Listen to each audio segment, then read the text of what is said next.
The desert had a way of wearing men down. Its dry winds stripped pride from the strong, its endless silence swallowed the weak, and its scorching sun left every wanderer questioning why he had ever chosen this land to call home.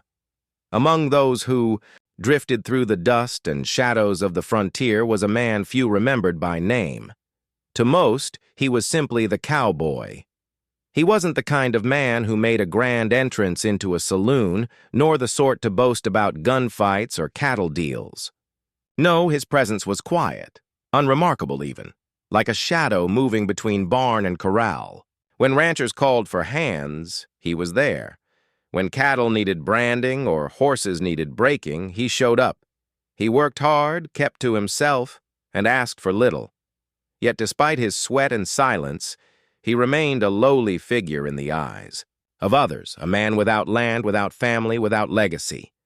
His clothes told his story as much as his eyes. The brim of his hat sagged from too many storms. His boots, cracked and scuffed, carried the dust of miles ridden without destination. His coat hung loosely from shoulders hardened by labor, but bent by loneliness. Even his horse, a tired chestnut mare, mirrored his weariness. Faithful, but worn down by years of wandering without rest. The cowboy had once dreamed, as all men do. Perhaps he had imagined a small ranch of his own, a warm cabin with smoke rising from the chimney, maybe even the laughter of children chasing chickens in the yard. But such dreams had slipped through his fingers long ago, stolen by debts, by droughts, by the cruelty of men richer and harder than him. Now, he carried nothing but the weight of survival and the ache of being unseen. In towns, he blended with the dust. He was the man who tied his horse away from the crowd, who ate his beans in silence, who nodded politely but never lingered in conversation. Others boasted of wives or sweethearts waiting at home, of cattle herds multiplying, of victories against rival ranchers or outlaws. He simply listened half-heartedly before saddling up and riding back into the emptiness where only the coyotes acknowledged him. But solitude has a way of sharpening the heart's longing. The cowboy was not immune to that hunger, the need to be known, to be touched, to belong. At night, when he lay beneath the wide spread of stars, he sometimes whispered into the silence, not knowing if his words were meant for God, the wind, or the ghosts of his past. He spoke of his tired bones, of the weight of being invisible, of wondering if life had nothing left to offer him but dust and distance. It was during one such lonely ride, late into a copper-red evening, that he came upon whispers of something unusual. In a small trading post along the edge of the frontier, men spoke low about an Apache camp hidden deep in the canyon lands. The stories carried awe, fear, and fascination. Among the tales was one that caught his heart, a story of a woman unlike any other, a towering figure who walked among her people like a spirit of strength. The men called her a legend, a giant Apache woman, half in jest, half in reverence. They claimed she was taller than any man, her presence commanding as the mountains themselves. Some swore she was a protector of her people, others whispered she was a ghostly figure not entirely of this world. Most dismissed her as myth, a tale to keep outsiders fearful of venturing too close to Apache lands. But for the cowboy, something stirred at the mention of her. He didn't know why. Perhaps it was the loneliness gnawing at him, perhaps the yearning for something larger than his small, quiet existence. The thought of a woman so strong, so different, made his chest ache in a way he could not explain. For the first time in many months, he felt curiosity instead of numbness. That evening, he rode farther than usual, guiding his horse toward the horizon where the desert bled into canyon walls. The sky stretched wide and golden above him, while shadows crept across the land like a promise of secrets hidden just beyond reach. As he rode, the whispers of the traders replayed in his mind. A woman of impossible strength, a legend walking among mortals. He didn't know if the stories were true. Perhaps he would find nothing but more dust, more silence, more emptiness. But something within him, the same quiet force that had kept him alive through loneliness and hardship, urged him forward. For the first time in years, the cowboy was chasing not just work, not just survival, but the possibility of wonder. And though he could not know it then, the path he chose that evening would lead him to the riverbank where legend and loneliness would meet, and where a single smile would change the course of his quiet, unseen life forever. The desert evening had fallen into that quiet hour when the world seemed neither day nor night. The sun, a molten coin, slipped behind the jagged edges of the canyon, leaving the sky streaked with fire and indigo. The cowboy's horse moved carefully along the narrow path, hooves crunching over loose stone, ears flicking nervously at the shifting shadows. He felt it too. That strange weight in the air, a tension as though the land itself was watching. He had ridden farther than he ever had before, beyond the grazing grounds, beyond the trails marked by white men, into country that belonged to others, country he had been told never to cross. The air smelled different here, sharper with pine and sage, cooler as the river's voice carried through the canyon. For a man who lived his life in silence, this land felt alive, whispering secrets with every rustle of the trees and every echo of flowing water. It was there, at the bend of the river, that he saw her. She stood alone on the riverbank, her silhouette, etched against the twilight glow. At first he thought she was a trick of the fading light, a figure carved from the canyon wall itself. But then she moved, and the movement was too fluid, too graceful to belong to stone. She was taller than any woman he had ever seen, taller, even, than most men he had worked beside on ranches. Her frame was broad and strong, her long dark hair spilling over her shoulders like a river of night. She wore a deerskin dress that clung to her powerful form, decorated with beads and patterns that caught the last glimmers of the sun. The water lapped at her feet as she bent slightly, scooping it with her hands, letting it stream through her fingers as though she were part of the river itself. The cowboy froze. His breath caught in his chest, and for a moment he felt like an intruder trespassing not just on land, but on a vision. Every instinct told him to turn back, to ride away before she noticed him. Yet his body betrayed him. He stayed still, his eyes fixed on her as though chained. He had heard the stories, the warnings, the half-mocking laughter of men at the trading post. But no tale, no crude whisper could have prepared him for the truth. She was no myth, no ghost. She was flesh and blood. And yet more than that, there was something unearthly in the way she stood, rooted in both strength and serenity. As he sat hidden among the brush at the river's edge, his horse shifted, uneasily. The sound was small, but enough. Her head lifted and her gaze turned toward him. Their eyes met. The cowboy felt a shiver run down his spine. Her eyes were dark, deep as the canyon pools, but sharp with awareness. They did not flare with anger, nor narrow with suspicion, as he feared they might. Instead, her look was steady, measuring him as one might measure the wind or the strength of the earth beneath their feet. He wanted to look away, to bow his head as he did before ranch owners, foremen, or townsfolk who dismissed him, but he couldn't. Something in her gaze held him in place, as though she demanded he see her fully. And in that moment, he felt as though she saw him fully too, more than any man or woman ever had. The silence between them was heavy, but not hostile. The river's current filled the gap, its murmuring flow wrapping around them like a song too ancient for words. She did not move toward him, nor did she turn away.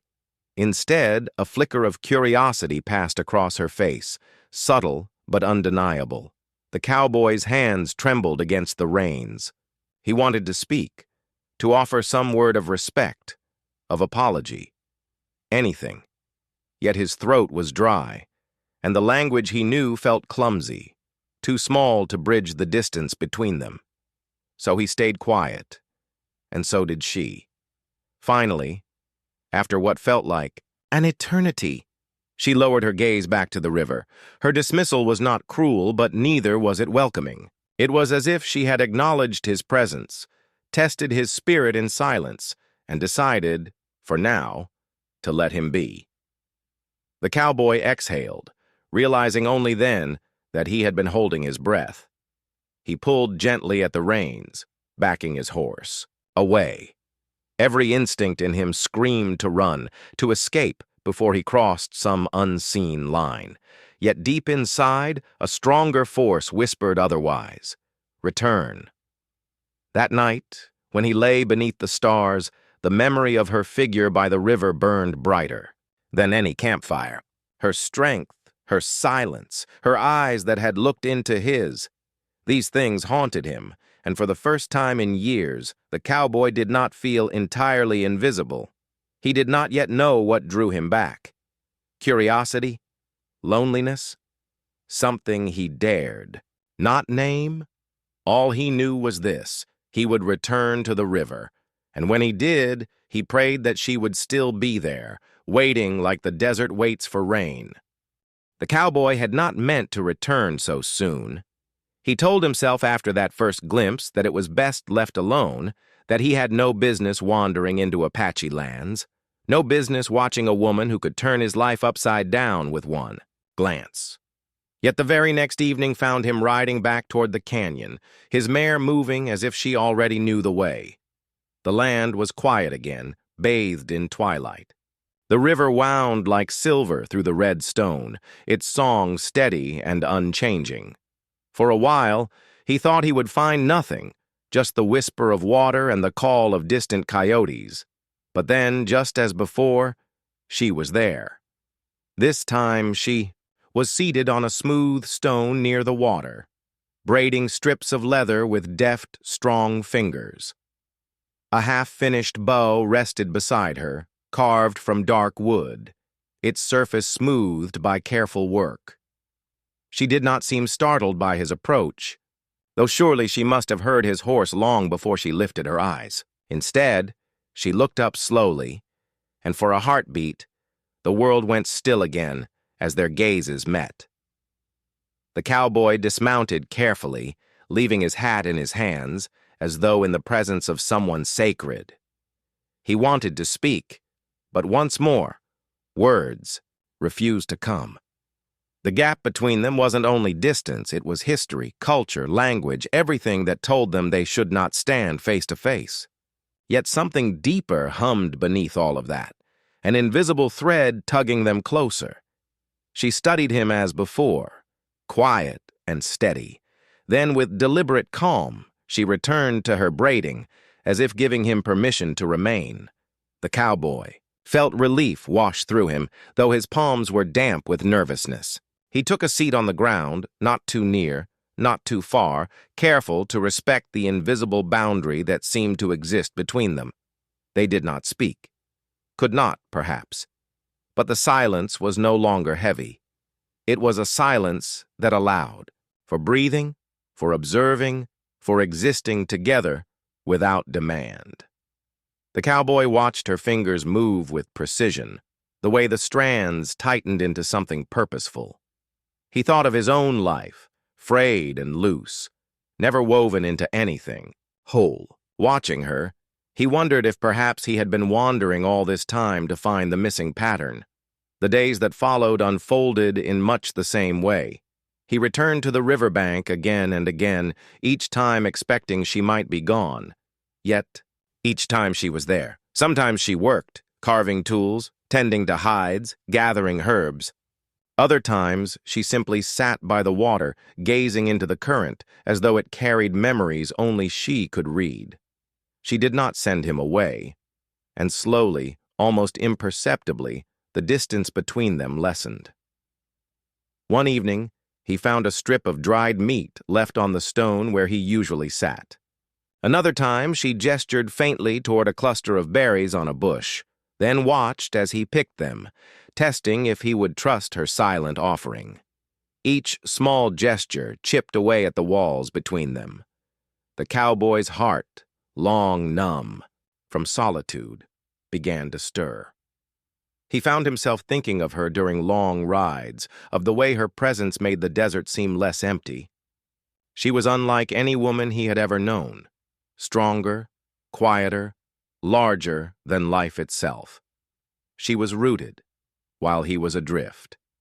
And though he knew the world would never allow them to meet as equals, he could not stop the pull he felt toward her. She, too, seemed to watch him differently now. Her gaze lingered longer, softened at times, though never without caution. It was as if she recognized his loneliness, his gentleness beneath the roughened hands and weathered face. Perhaps she saw that. He was not like the others who crossed into her people's land with greed and violence. Perhaps she saw in him the same hunger she carried, a longing for something beyond the boundaries fate had drawn for them. One night, as he sat beside the firelight of his small camp, he caught himself whispering her image into the flames. The way she had stood against the river, the way her silence had spoken more than words ever could, the way her presence had made him feel seen. It frightened him, how much she occupied his thoughts, but it also filled him with a strange, aching hope he had not felt in years. For the cowboy, the world had always been about distance. Distance from land he could not own, from people who did not notice him, from a life that had never belonged to him. But here, in the canyon, with her, the distance was shrinking. Worlds apart though they were, something unseen drew them together, slow as the river but sure as the stars above. And though neither of them had spoken a word yet, both understood something undeniable. The silence between them was not emptiness. It was a bridge, and sooner or later one of them would dare to cross it. The cowboy had lost count of how many evenings he had returned to the river. Each visit felt both the same and entirely different. The same, because their silence lingered. Between them, thick as the canyon air. Different, because something small but unmistakable shifted each time, an inch closer when he sat down, a longer glance from her, a subtle nod of acknowledgement when he left. The canyon had become his sanctuary. By day, he still worked where work could be found, mending fences, moving cattle, hauling supplies. He spoke little to the men around him, their laughter and chatter rolling off him like dust from a saddle. But at night, his true life began. He would ride to the riverbank, the desert winds cooling his skin, the stars stretching wide and eternal above. There, he found her, always her. That night, the sky was clear and bright, the Milky Way painting its silver streak across the heavens. The fire he had built by his small camp sputtered low, casting just enough light to soften the darkness. His mare grazed nearby, quiet and content. Across the river, the Apache woman stood among the trees, half in shadow, her tall figure outlined by starlight. She had been watching him longer these days. At first, her eyes had studied him cautiously, as if measuring whether he was a threat. Now, though still guarded, there was no mistaking the subtle shift in her gaze, no longer wary, but curious, even patient. The cowboy felt the weight of that look, and it stirred something deep in him. He had lived a life unnoticed, his presence, passing like smoke through every town and ranch he had drifted to. Yet here, under the watch of this woman who seemed carved from the bones of the earth itself, he felt seen. Entirely, undeniably seen. His chest ached with it. Words, long buried, beneath silence, fought to rise. He had never been a man of speeches, nor one to court a woman with poetry or charm. He had no practice in matters of the heart. But the longer her dark eyes lingered on him, the more he realized silence would not carry him forever. He drew a breath, his throat dry as the desert sand. His voice, when it came, was low and rough, barely louder than the river's murmur. "What if I touch you?" The words seemed to hang in the air, fragile, trembling, almost shameful in their boldness. He had not meant them to sound so desperate, yet that was what they were, a man's raw plea stripped of pretense. Her stillness deepened. The night seemed to pause with her, even the river's song softening, as if it too waited for her reply. For a long moment she said nothing. The cowboy's heart pounded, each beat echoing in his ears. He feared he had overstepped, that she might turn away forever, that the fragile bond they had woven from silence and trust would shatter into nothing.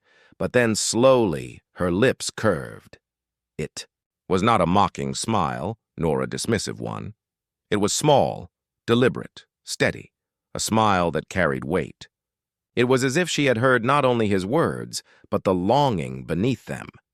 As if she understood that he was not asking for possession, nor daring to claim what was not his. He was asking to bridge the distance between two souls who had wandered. Too long alone. That smile held her answer. The cowboy felt his chest tighten, his breath catch, his world tilt. He had asked a question born of loneliness, but her smile returned something greater, a promise that loneliness did not have to be his forever. She stepped closer, not fully across the river, not yet, but closer. Enough that the starlight caught her features more clearly, enough that he could see the softness that hid beneath her strength. His hand, trembling, hovered at his side. He did not move forward. He knew the choice was hers, not his. And in the stillness, her smile widened just a fraction more, as though to say, "Not tonight, but soon. Wait, and the river will be crossed." The cowboy lowered his head, not in shame, but in reverence. His whisper had not driven her away. It had invited something unspoken into the space between them, something that no boundary of culture or bloodline could erase. The stars shone brighter. The river ran on, patient as ever, and the cowboy knew that from this night forward, silence would no longer be enough. A bridge had been built with nothing but a whisper and a smile. All that remained was to cross it. The cowboy had not slept much since that night. His body had lain beneath the blanket, but his spirit was restless, circling the memory of her smile like a hawk riding thermals above the desert. It had not been a wide smile, nor one that would have seemed remarkable to another man. Yet to him, it was everything. An answer, a promise, a thread pulling him toward something he had never known he needed. He replayed it in his mind as he worked, as he rode, as he drifted half-dreaming beside the firelight. The words he had spoken, "What if I touch you?" had been clumsy, reckless, the kind of question most men would have laughed at themselves for asking. But she had not laughed. She had not turned away. She had smiled, and in that smile he had read more than he could have put to words. He returned. To the river the following evening, his heart hammering louder with each step his mare took down the canyon trail. A part of him feared she would not be there, that his whisper had ruined everything, that her patience had been tested too far. But when the bend opened and the river gleamed beneath the fading light, she was waiting. This time, she was standing, closer to his side of the river, her tall form outlined against the glow of dusk. She did not move as he approached, but her stillness was not cold. It was expectant. The cowboy dismounted slowly, removing his hat as if stepping into holy ground. His hands trembled slightly, though he tried to steady them against the reins.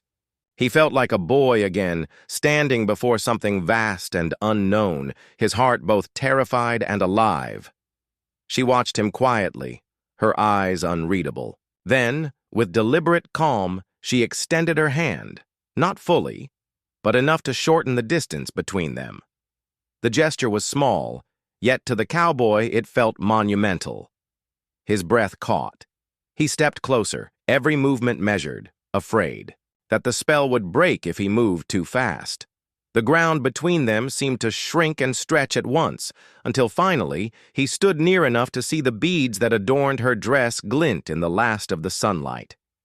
For a long moment, he simply looked at her, at the strength in her arms, the calm in her face, the depth in her eyes. She was both stranger and familiar, both mystery and answer. He raised his hand slowly, hesitating just inches away from hers. His question from that night returned, beating, in his chest louder than his heart. "What if I touch you?" And then she smiled again. This smile was softer, fuller than the first, still quiet, still reserved, but unshakably sure. In that expression, he found his permission, his welcome, his answer. His hand closed the distance. Their skin met. The touch was gentle, almost reverent, as though he feared she might vanish if he pressed too hard.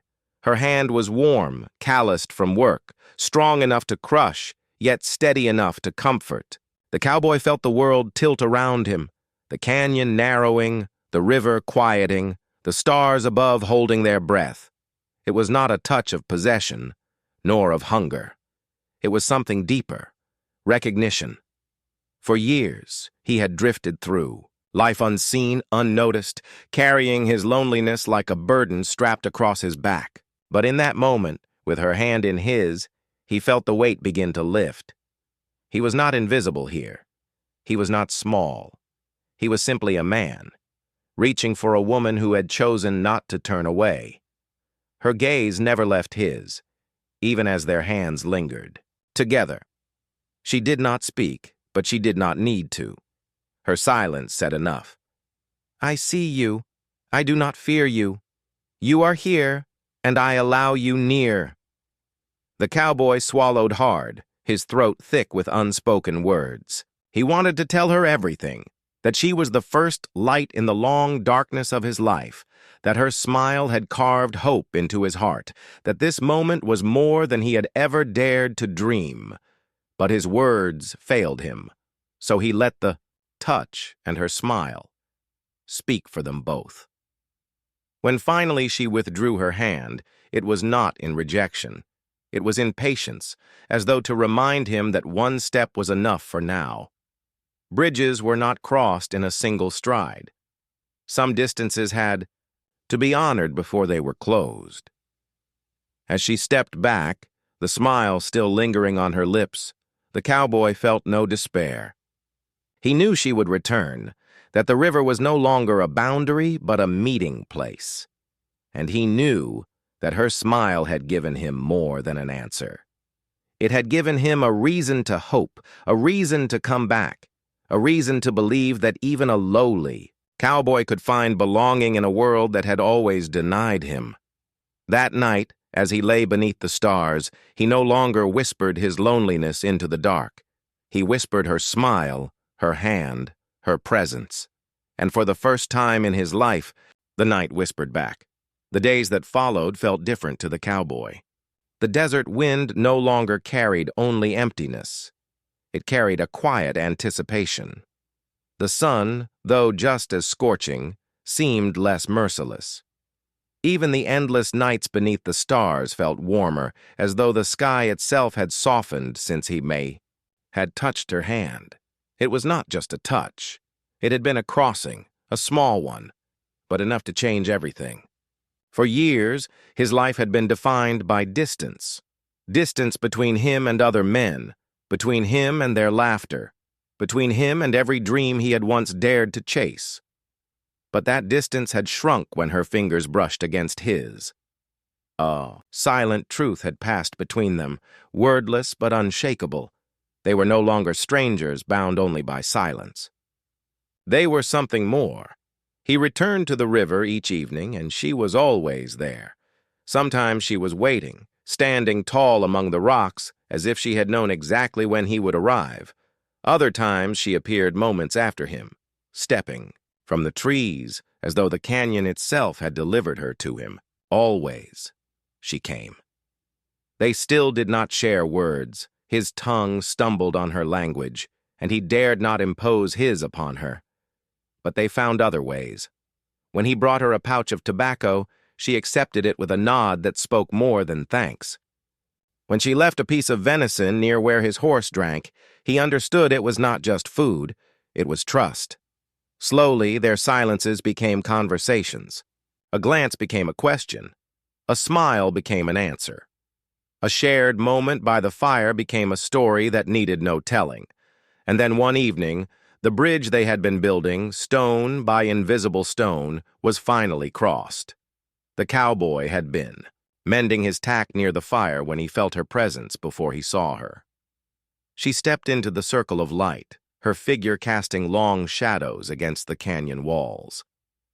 She was closer tonight, closer than she had ever dared before. He rose to his feet, his hat in his hands, his heart pounding.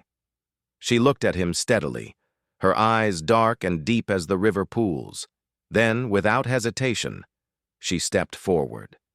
The space between them vanished. This time, it was she who reached for him. Her hand, strong and sure, came to rest against his chest, above his heart.